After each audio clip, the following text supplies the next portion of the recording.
저금리 저성장 시대에 보험산업의 발전을 위해서 어떻게 규제 개혁을 할 것인가, 혁신할 것인가, 이런 시의적절한 주제로 오늘 국제 컨퍼런스를 갖다 하는데 함께하게 돼서 굉장히 기쁘게 생각합니다.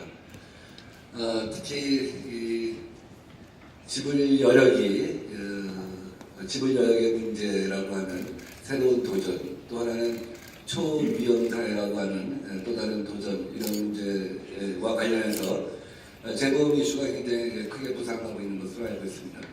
저도 이런 재보험이 앞으로 우리 보험 산업에 지분 여력을 갖다가 완화해주고 또 도와주고 하는 데 큰 도움이 될 거라고 생각합니다.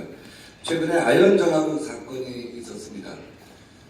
그것은 초연결 초지능 사회에 앞으로 우리가 초위험이라고 하는 새로운 도전에 직면할 수 있다는 것을 여실히 보여줬다고 생각합니다. 서울에서는 조만간 상암지구에 5G하고 또 무인자동차랑 연결되는 세계 최초의 상용 실험을 하는데, 이런 경우 만약에 아연전화국 같은 사건이 생겼을 때 과연 초위험의 정도는 상상할 수 있는 것 이상이라고 생각합니다. 이럴 때 더더욱 그 재보험 시장이 굳건하게 보완을 해주면 좋겠다 하는 생각을 갖고 있습니다. 오늘 빅데이터 또 우리 인슈런스 테크에 대해서 많은 얘기를 하고 있습니다. 지난해 한 6개월 전쯤인가요? 애플워치가 처음으로 그 심장 쇼크에 대해서 바로 1분 내에 119하고 병원에 연결할 수 있는 그런 기술을 개발한 것으로 알고 있습니다.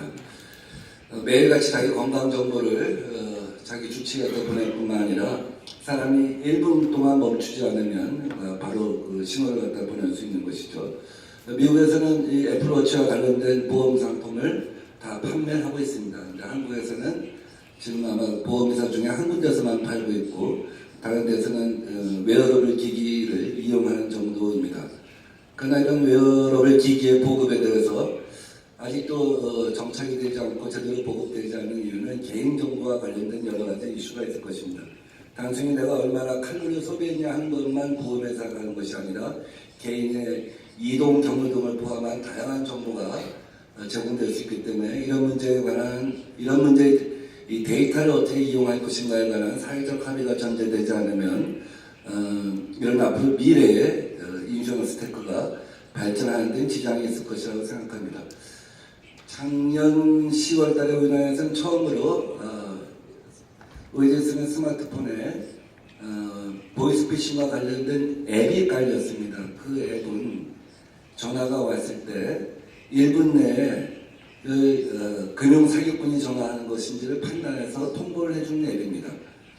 그게 어떻게 가능하냐 하면은 기존에 5,000명, 6,000명 녹음돼서 신고된 내용들을 AI가 분석하고 판단한 결과 일정한 단어들이 나타나기 시작하면 이것은 보이스피싱일 가능성이 크다라고 보고 그 앱에서 바로 신호가 가도록 되어 있는 것이죠.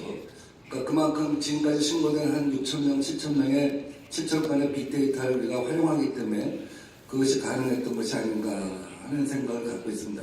아마 보험 사기도 보험업이 시작된 이후에 가장 큰 도전 중에 하나인데, 보험 사기를 막는 데 있어서도 아마 이런 빅데이터의 활용이 굉장히 중요하지 않을까 하는 생각을 해봅니다.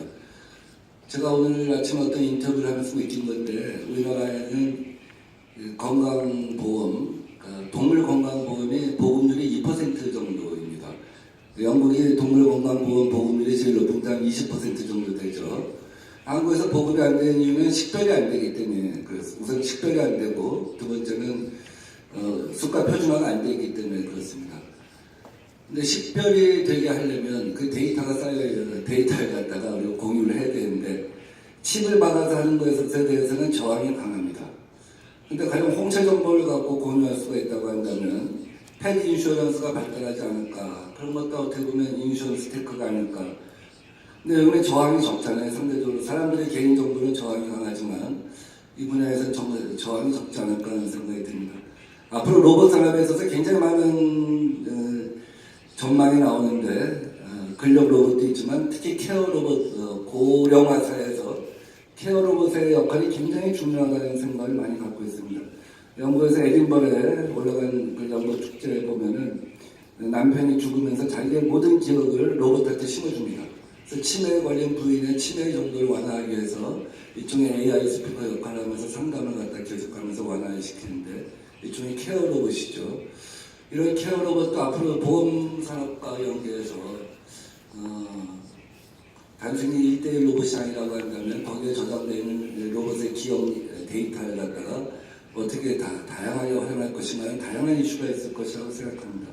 이 밖에 로봇 어드바이저 문제 등 여러 가지 이슈가 있는데 결국 이런 면에서 새로운 혁신이 생기지 않으면 우리 보험산업의 미래가 특히 우리 저출산 고령화사에서 밝지만은 않다는 생각인데 오늘 이렇게 보험연구원에서 중요한 주제로 시의적절하게 국제 컨퍼런스를 하게 돼서 굉장히 기쁘게 생각하고 저희가 추가적으로 혁신할 수 있는 부분이 있으면 하도록 하겠습니다. 이따 우리 김현범 부위원장님께서 말씀하시겠지만 그동안 금융혁신법을 보안법을 포함해서 4+1법을 통과시켰고 이번 2월에 우리 유럽연합의 그 개인정보보호법에 근거한 그 국제적 기준에 근거한 개인정보보호 3법도 통과시킬 예정입니다. 아마 개인정보보호 3법이 통과되면 보험산업에 있어서 빅데이터 활용 문제에 있어서 새로운 길이 열릴 것이라고 생각합니다. 그러나 그 반면에 있어서는 또 개인정보 보호, 불안정 판매라고 하는 문제에 대해서 보험업이 1대1로 신경을 쓰지 않으면 보험산업 자체에 대한 불신의 극복이라고 하는 과제는 해결이 잘 안 될 것이라는 생각을 하면서 다시 한번 오늘 의미 있는 토론에 대해서 감사하게 생각합니다. 고맙습니다.